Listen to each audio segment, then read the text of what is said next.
Hello everyone, my self अमन राज। जैसा कि आपको पता है, गेट 2023 का रिजल्ट अभी रिसेंटली आया है और हमारे साथ हैं गेट 2023 के टॉपर अरुण सिंह। तो first of all Arun, congratulation for your achievement. Thank you so much sir. Okay, तो इस वीडियो में हम ये जानने फ्रॉम की यू। कोशिश करेंगे कि अरुण ने किस तरीके से गेट 2023 का प्रिपरेशंस किया था, इनका क्या स्ट्रेटजी है, और ये कॉलेज के साथ साथ प्रिपरेशंस किए थे।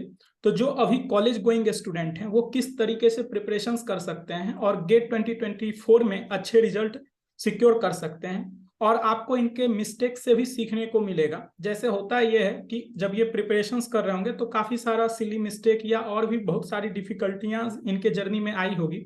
तो उन सभी चीज़ों को भी हम वन बाय वन डिस्कस करेंगे। जो भी बच्चों के जो जनरल क्वेरीज होते हैं वो भी मैं इस वीडियोज में आप लोगों को डिस्कस करने वाला हूं। तो इस वीडियोज को आप जरूर देखेंगे, जिससे आपको काफ़ी ज़्यादा बच्चों हेल्प मिलेगा अगर आप गेट एंड ईएससी 2024 का प्रिपरेशंस कर रहे हैं। तो अरुण, मैं आपसे ये जानना चाहूंगा, क्या आप पहले एक्सपेक्ट कर रहे थे कि आपका इतना अच्छा रैंक आएगा, और सर अभी टू आप बी कैसा ऑनेस्ट, फील कर रहे हैं? sir, right now I'm feeling very elated. To be very honest, sir, I did not expect that I will get 11 rank. But yes, I always prepared for under 100. I always had this in my mind that I will definitely get under 100 rank. So yeah, it's a very happy moment for me and my family. Okay, great. Tell me something about yourself. आपका Sir, as you know, my education name is कहाँ से Arun हुआ Singh. है? Yes. Sir right now sir मैं final year में हूँ। Electrical engineering से अपनी बैचलर्स परस्यू कर रहा हूँ सर। और सर मेरी जर्नी जो गेट की रही वो स्टार्ट हुई थी थर्ड ईयर में, जब मैंने अनअकैडमी प्लस ज्वाइन किया था।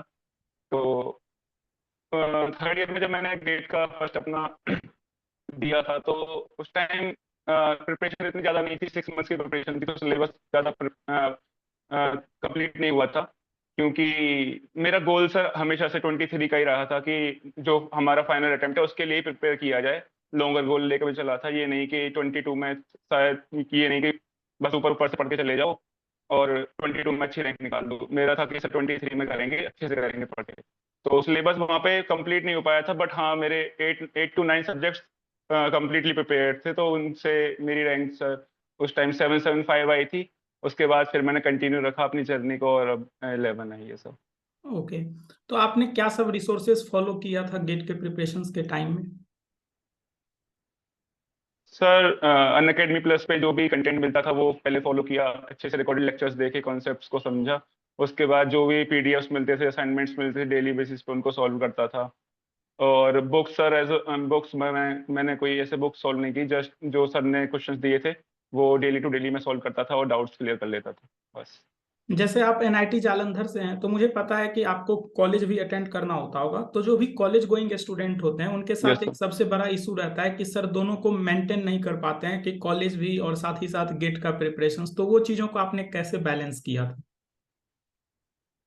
सर मैं सर क्लासेस थोड़ा कम लगाया करता था, और जब लगाया करता था तो मैं कोशिश करता था कि जैसे मैथ्स या एफटी जैसे सब्जेक्ट्स हुए तो मैं क्लास में वहां पे बैठ के सॉल्व करता रहता था, मैं पीछे जाके बैठ जाता था। कुछ डाउट्स अगर आते थे तो उनको फिर रख लेता था लिस्ट बना के कि बाद में मैं क्लियर कर लूंगा। तो इस तरीके से, क्योंकि सर वो मैनेज कर लेता था मैं, क्योंकि थोड़ा सा बेसिक्स अच्छे हो गए थे ऑलरेडी, क्योंकि आप वही पढ़ते हैं वही कॉलेज में भी आता ही है एग्जाम्स में। तो हेल्प काफी काफी हेल्प प्लस से ही हो गई थी, क्योंकि मेरे ऑलरेडी काफी कॉन्सेप्ट्स क्लियर हो गए थे प्लस से। तो एग्जाम्स में, सेमेस्टर के एग्जाम्स में काफी उससे भी हेल्प हो ही जाती थी। तो ऐसा नहीं था कि क्लासेस में बहुत ज्यादा कंसंट्रेशन से बैठने की जरूरत है, आप अपना वर्क करते रहिए और प्लस से ही वो सेमेस्टर के एग्जाम्स क्लियर हो जाते थे। Okay, great. तो अभी आपका सेमेस्टर में क्या जी सीजीपीए है? Sir it is 8.5 right now sir. Okay, it is very good. मैं आपसे ये जानना चाहूंगा कि जैसे आप प्रिपरेशंस कर रहे होंगे तो प्रिपरेशंस के टाइम काफी ज्यादा डिस्ट्रैक्शंस भी होता है, या काफी टाइम आप डिमोटिवेट हो जाते होंगे, जैसे कि आप कभी टेस्ट दिए या कभी अच्छा परफॉर्म नहीं कर पाए आप अपने एक्सपेक्टेशंस के अकॉर्डिंग। तो उस मोमेंट को आप कैसे हैंडल करते थे? तो फर्स्ट ऑफ ऑल आप ये बताइए कि आपने पहले डिस्ट्रैक्शंस को कैसे कंट्रोल किया, और उसके बाद आप ये भी डिस्कस करें कि आप हमेशा मोटिवेटेड कैसे रहें। सर ऑनेस्टली स्पीकिंग हमेशा मोटिवेटेड रहना तो पॉसिबल नहीं है, किसी के लिए भी पॉसिबल नहीं है। तो हमेशा अपने आप को मोटिवेटेड रखने से अच्छा है कि आप अपनी कंसिस्टेंसी पे वर्क करें। आपके जो डेली बेसिस पे गोल्स होते हैं, छोटे छोटे गोल्स आप बनाएं और उनको अचीव करने की कोशिश करें। ना कि ये सोचें कि हाँ मैं एक महीने में इतना करूंगा। उससे अच्छा है कि आप एक दिन का अपना प्रॉपर प्लान रखें सुबह और उसे फॉलो करें। एट द एंड रात को अपना नेक्स्ट मॉर्निंग का प्लान बना के सोएं और डेली उसे फिर करते रहें। अगर आप मोटिवेटेड हैं तो वो तो फिर प्लस पॉइंट है आपके लिए कि आप उसे और ज्यादा प्रोडक्टिविटी के साथ कर पाएंगे। लेकिन हाँ sir, consistency is the key. Motivation, you can not be motivated all the time, so better be consistent. Okay great. अभी के टाइम में सबसे स्टूडेंट्स में जो डिस्ट्रैक्शंस का कारण होता है व्हाट्सएप, टेलीग्राम या रिलेशनशिप में रहते हैं बहुत कोई, तो उन चीजों को आपने कैसे कंट्रोल किया, या अगर आप भी रिलेशनशिप में थे तो कैसे इन सब चीजों को मैनेज किया? नहीं सर, रिलेशनशिप में तो सर नहीं थे। बाकी सर डिस्ट्रैक्शन सर व्हाट्सएप तो ऑब्वियसली रखना पड़ता है। बाकी सर मैं इंस्टाग्राम और वो सब तो सर पहले से नहीं चला था 12th से, तो डिस्ट्रैक्शन काफी कम वैसे भी थी। और सर मैं वैसे काफी मतलब आउटडोर स्पोर्ट्स ज्यादा खेलता हूँ, तो मैं शाम को रखता था अपना सेशन एक। बाकी सर डिस्ट्रैक्शंस व्हाट्सएप से तो सर नहीं होती थी। बाकी और मैं कुछ यूज नहीं करता एप्लीकेशन, तो यानी कि नहीं थी। फिजिकल और मेंटल के लिए आपको स्पोर्ट्स में कुछ ना कुछ करते रहना होगा। यानी कि स्पोर्ट्स में यस सर। पार्टिसिपेट करना है जिससे कि आपका मेंटल वेलनेस भी रहे और फिजिकली भी आप स्ट्रांग रहें, मेरा ये मानना है। Right sir. Okay. Right sir, very true. Okay. तो अभी जो आप मान लीजिए कि आपने गेट 2023 का प्रिपरेशंस किया था, तो आप कितने आवर स्टडी करते थे? टू सर बी ऐसे ऑनेस्ट, क्योंकि काउंट ऐसा तो, होता है कि काफी I toppers. Will be very honest sir. या I will be very honest throughout this interview sir.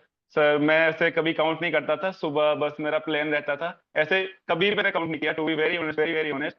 बस मैं सुबह उठता था, ब्रेकफास्ट किया, रेगुलर जो भी अपने होते हैं, उसके बाद बस पढ़ना। और शाम तक पढ़ते रहते थे सर। थोड़ा बीच में काम आ गया तो उठ जाना, कोई दिक्कत नहीं है।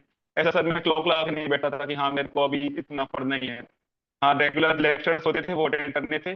वो भी ऐसे नहीं थे कि मेरे को 9 to 11 वो लेक्चर देखना ही है बीच में, क्योंकि बहुत सारे काम आ जाते हैं, कॉलेज में भी होते हैं, घर पे होते हैं, बहुत सारे होते हैं। तो मैं इसलिए रिकॉर्डेड लेक्चर से देखता था। बट हाँ मेरे ऐसा रहता था कि मेरे को 5 to 6 लेक्चर देखने हैं और ये वाले क्वेश्चंस लगाने हैं। अगर मेरा हो गया उतना तो I am satisfied at the end of the day. ऐसा रहता था ओके। schedule। तो sir around around 10 hours you can say on an average. आप कहाँ से बिलोंग करते हैं? Sir Bulandshahr district of Uttar Pradesh. Okay great. यानी कि आप बुलंदशहर। हॉस्टल में ही रह के प्रिपरेशंस किए हैं, कॉलेज में ही? Yes sir. Yes sir. तो आगे आपका क्या प्लान है फर्दर? आप क्या सर करना चाहते सर हैं? I am looking for joining PSUs only. I don't have any plan to do BTech. Okay, मतलब ऐसा होता है कि काफी सारे टॉपर्स के होते हैं कि अब गेट हो गया तो अब नेक्स्ट प्लान ईएससी का टारगेट करना है या यूपीएससी सीएससी का टारगेट करना है, ऐसा भी कुछ आपके माइंड में चल रहा है? ESC का सर थोड़ा चल रहा है अभी, क्योंकि मैं इस बार देता बट अभी मैं एलिजिबल नहीं था एज फैक्टर की वजह से। तो हाँ शायद अगर बना तो मैं, लेकिन PSU के साथ ही करेंगे सर अगर प्रिपरेशन की तो। ओके। ये तो मतलब काफी आपके लिए बड़ा जी अचीवमेंट है कि आपने कॉलेज के साथ साथ इतना अच्छा रैंक, डबल डिजिट में रैंक सिक्योर किया है, और आपके पास टाइम भी है कि आप ईएससी भी कर सकते हैं। तो मैं तो आपको जरूर कहूंगा कि आप ईएससी नेक्स्ट टाइम टारगेट करें, या आप यूपीएससी के लिए, सिविल सर्विसेज के लिए भी ट्राई कर सकते हैं। ये मैं यस जानना ओके। चाहूंगा आपसे कि रिवीजन और टेस्ट सीरीज का कितना ज्यादा इंपॉर्टेंट रोल होता है प्रिपरेशन जर्नी में, और कैसे सर आपने गेट रिवीजन किया था और टेस्ट सीरीज दिया था, इसे आप बताइएगा। सर बिल्कुल सर, गेट जैसे एग्जाम में तो सर रिवीजन का तो बहुत ज्यादा रोल होता है। क्योंकि आप इतने सारे सब्जेक्ट्स होते हैं, अगर आप पढ़ेंगे एक सब्जेक्ट को और आपने एक महीने भी उसको वापस नहीं देखा तो इट इज ऑलमोस्ट ओवर। तो रेगुलर बेसिस पे सर रिवीजन के जैसे on daily basis you can solve 10 to 20 questions of each subject which you have completed. Like this you can continue your revision along with the ongoing courses. तो sir इस तरीके से मैं रखता था। लास्ट के 2 मंथ्स में सर फिर रिवीजन, फुल ऑन रिवीजन नहीं चला था जब मेरा कोर्स कंप्लीट हो गया था। टेस्ट सीरीज का सर ऑफ कोर्स बहुत ज्यादा रोल होता है, क्योंकि बहुत ज्यादा सिली मिस्टेक्स होती हैं, स्टार्टिंग में बहुत ज्यादा होती हैं। तो वो धीरे धीरे धीरे धीरे कर्टेल हो पाती हैं फिर। ओके। तो टेस्ट सीरीज का जी आपने कब से देना स्टार्ट किया था टेस्ट सीरीज? सर मैंने दिसंबर स्टार्टिंग में से स्टार्ट कर दिया था देना।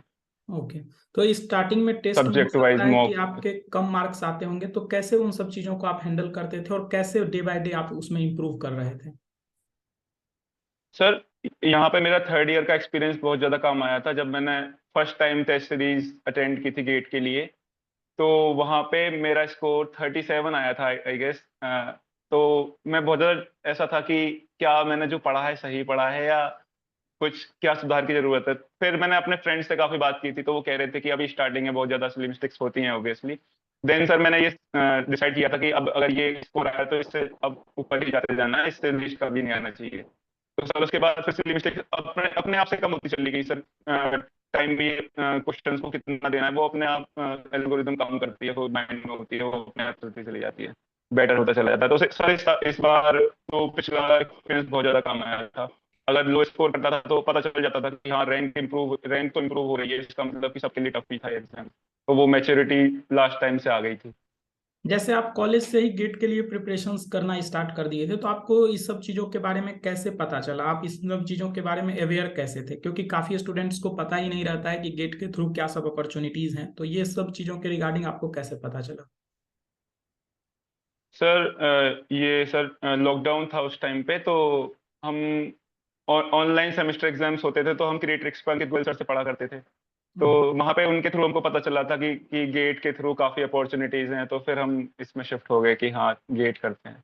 ओके। जैसा कि इंजीनियरिंग जी। मैथमेटिक्स और जनरल एप्टीट्यूड का काफी ज्यादा वेटेज रहता है, और आपने हमसे पढ़ा है, तो मैं ये जानना यस। चाहूंगा कि आप उसको कैसे प्रैक्टिस करते थे, रिवीजन किस तरीके से किए थे? क्योंकि बच्चे तो हमसे सारे सभी पढ़ते हैं, लेकिन सबका इतना अच्छा रैंक नहीं आ पाता है। तो आपने क्या स्ट्रेटेजी फॉलो किया था हमारे क्लास से रिलेटेड, और उसके बाद जैसे रिवीजन होता है या क्वेश्चंस प्रैक्टिस के लिए, उसमें आपने क्या सब एडिशनल किया था, या कुछ एडिशनल करने की जरूरत है भी या नहीं, ये भी आप बता सकते हैं। सर गेट लेवल पे मुझे नहीं लगता कि कुछ भी एडिशनल करने की जरूरत है। बस आप लेक्चर्स आराम से अटेंड कीजिए, जितना आपको लेक्चर्स में बताया जा रहा है, जितना आपको रिसोर्सेज दिए जा रहे हैं, उसको अच्छे से आप डेडिकेटेडली फॉलो कीजिए। I think it is more than sufficient to crack GATE with 15 out of 15 in aptitude. यानी कि प्रीवियस ईयर क्वेश्चंस और क्लास में जो प्रैक्टिस क्वेश्चंस होते हैं उसके अलावा कुछ करने की जरूरत नहीं है, बाकी सारी चीजें जो है नहीं है रिवीजन सर। से हो सकता है। क्योंकि यस होता राइट। क्या है कि बच्चों को कितना भी समझाया जाए, लेकिन बहुत सारे बच्चे जो है डेविएट हो जाते हैं कि सर ये रिसोर्सेज से क्वेश्चंस बना लेते हैं, ये रिसोर्स से क्वेश्चंस बना लेते हैं। लेकिन मैं सभी को कहना चाहूंगा कि it is more than sufficient जितना भी पढ़ाया जाता है। ऐसा नहीं है कि एप्टीट्यूड मैथमेटिक्स में, रेस्ट अदर सब्जेक्ट्स में भी वो मटेरियल काफी है जितना टीचर्स के द्वारा प्रोवाइड किया जाता है। प्रीवियस ईयर बिल्कुल क्वेश्चंस जो है आपने कितने टाइम सॉल्व किया होगा at least? Sir, at least thrice I have solved them. Okay. यानी कि वो भी आपके प्रिपरेशंस में काफी हेल्प किया प्रीवियस ईयर क्वेश्चंस में। शॉर्ट नोट्स यस आपने सर। बनाया था या नहीं बनाया था? Short notes sir, complete notes भी बनाए थे, उसके बाद शॉर्ट नोट्स भी बनाए थे। ओके, साथ ही साथ बनाते जा रहे थे या लास्ट मोमेंट में जब आप टेस्ट दे रहे थे उस समय बना रहे थे शॉर्ट नोट्स? सर कुछ साथ में भी बनाए थे, और फिर दोबारा भी बनाए थे जब टेस्ट सीरीज दे रहा था उसके साथ भी बनाता था, क्योंकि कुछ चीजें वहां पे एडिशनल भी पता लग जाती हैं जो थोड़ा सा अलग होती हैं। ऑफ कोर्स वो लगता है कि नहीं आएंगे एग्जाम्स में, बट उस टाइम पे बना लेते थे कि हाँ कहीं योर आ सोर्स ही ऑफ ना जाए। मोटिवेशन क्या है, ये मुझे बताइएगा। मोटिवेशन सर, मेरे को सर लगता है कि जब से twelfth, to be honest sir, twelfth से मेरे को थोड़ा आया है कि हाँ पढ़ाई कैसे की जाती है, तो उसके बाद से सर इंटरेस्ट काफी बन गया है मेरा पढ़ाई में। तो मतलब कुछ भी अगर मेरे को दिख जाती है बुक, तो मैं पढ़ने बैठ जाता हूँ, अच्छा लगता है मेरे को पढ़ना। तो मोटिवेशन की सर ऐसा कभी जरूरत नहीं पड़ती, हाँ बट कभी कभी डिमोटिवेटेड होते थे, तो सर फ्रेंड्स थे काफी, वो काफी सपोर्ट करते थे, तो मोटिवेशन फैमिली से आ जाता था। टेम्पल चले जाते थे तो सर उससे काफी मोटिवेटेड रहते थे, तो ऐसा कभी आया नहीं कि यानी हाँ कि डिमोटिवेटेड प्रिपरेशन ऐसा सच। करने के लिए मेरा मानना है कि फिजिकली फिट तो रहना ही है, मेंटली साथ ही साथ स्पिरिचुअलिटी भी काम आता है। यानी कि आपको कुछ ना कुछ स्पिरिचुअल की ओर भी जाना पड़ता है, जिससे कि आपका माइंड डाइवर्ट नहीं हो। मैं बिल्कुल आपसे सर। लास्टली ये जानना चाहूंगा कि अभी जो गेट 2024 के एस्पिरेंट हैं उनको आप क्या सजेशन देना चाहेंगे कि वो किस तरीके से प्रिपरेशंस करें, या आपके लिए आपका क्या मैसेज रहेगा उन सभी स्टूडेंट्स के लिए? सर सबके लिए बस एक ही मैसेज रहेगा कि डिस्ट्रैक्शंस आज के टाइम पे, रिसोर्सेज बहुत ज़्यादा अवेलेबल हैं, अगर आप कुछ भी करना चाहते हैं, बस आपको कुछ नहीं चाहिए, ना आपको बहुत ज्यादा हाई आईक्यू चाहिए, जस्ट आपको चाहिए will. If you have the will, you have the way. तो आप विल रखिए, अपने अंदर कॉन्फिडेंस रखिए, जो आपको रिसोर्सेज प्रोवाइड की जा रही हैं उनको फॉलो कीजिए, मल्टीपल रिसोर्सेज की तरफ मत जाइए, सिंगल रिसोर्स को फॉलो कीजिए, बिलीव रखिए, वो आपके लिए इनफ है। डिस्ट्रैक्शन में मत पड़िए, सब अच्छा होगा। Okay great. तो काफी अच्छा सेशंस रहा अरुण आपके साथ, और आगे भी हम आपके साथ सेशंस कंडक्ट करेंगे, जिससे कि जो इलेक्ट्रिकल इंजीनियरिंग के गेट 2024 के एस्पिरेंट्स हैं उनको काफी ज्यादा हेल्प मिल सके, और इसी तरह से आप अपने लाइफ में और ज्यादा सक्सेसफुल हो। मेरी यही थैंक यू मेरी सर। शुभकामना रहेगी आपके साथ। Thank you thank you and sir. Have a thank you great so much sir. Day. Okay.